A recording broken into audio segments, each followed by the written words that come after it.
I'm Michael Lafosse from the Origami studio, and this is my safety dart.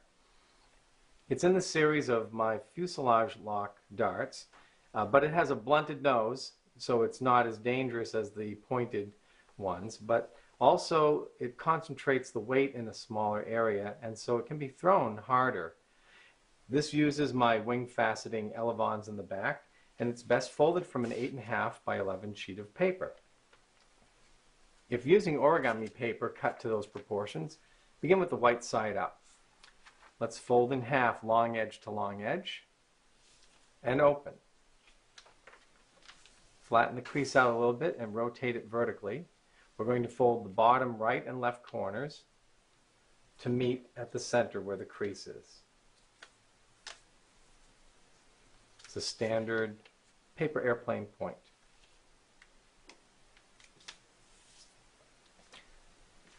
Now let's turn the paper over left to right and fold the bottom square corner all the way up to the middle of the top edge.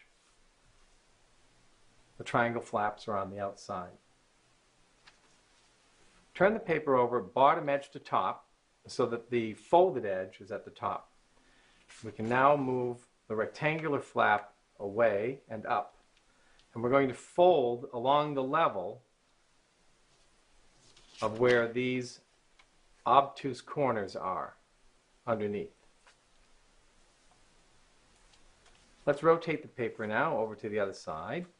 And here's where the blunting of the nose happens. You can experiment with different proportions, but I like to simply take the square corner and make it meet the other two square corners above. That's a good, reliable landmark, and it works well. Let's now take these two sloping folded edges and make them meet at the center crease, one at a time. It's best to rotate the paper for comfort, place, and crease. Let's do the same thing with the other half.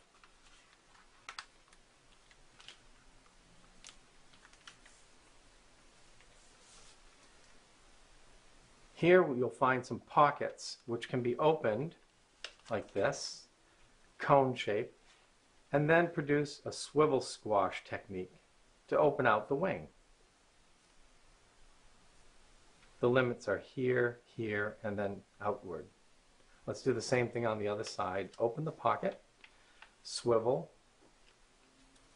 and then squash fold. Now we can tidy the underside up by putting these two flaps inside and behind the folded edges of the model.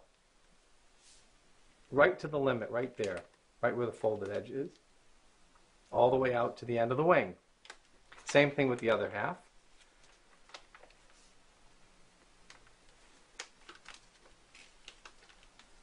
There we go. Nice and secure and trim. Let's turn the paper over to the other side and install the fuselage lock. First, put a V-shaped crease in your paper and then find the free edge of the overlap and move it up at the center. There's a limit to its movement here. Install a valley crease from the center line to the edge of the wing on each half.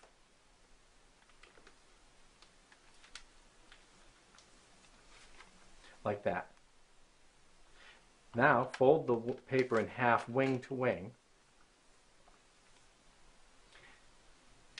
And now we can set the wing separate from the fuselage. The landmark that I prefer to use is this folded edge and the bottom edge of the fuselage. Turning the paper over and bringing it down. Pay attention, however, to the limit point right here where the fuselage lock actually takes place. So you want to stay within those constraints. But you're basically aiming to bring this edge down to the bottom.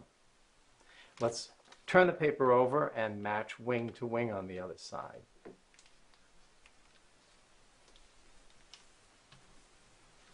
Great. Now we can install the wing faceting system at the back to be able to make some elevons. Take the short cut edge from behind and match it to the crease on the wing, like this. Now you can open this pocket like a cone and squash it flat to make a triangle shape. Notice that I've aligned the crease on the top layer with the folded edge underneath.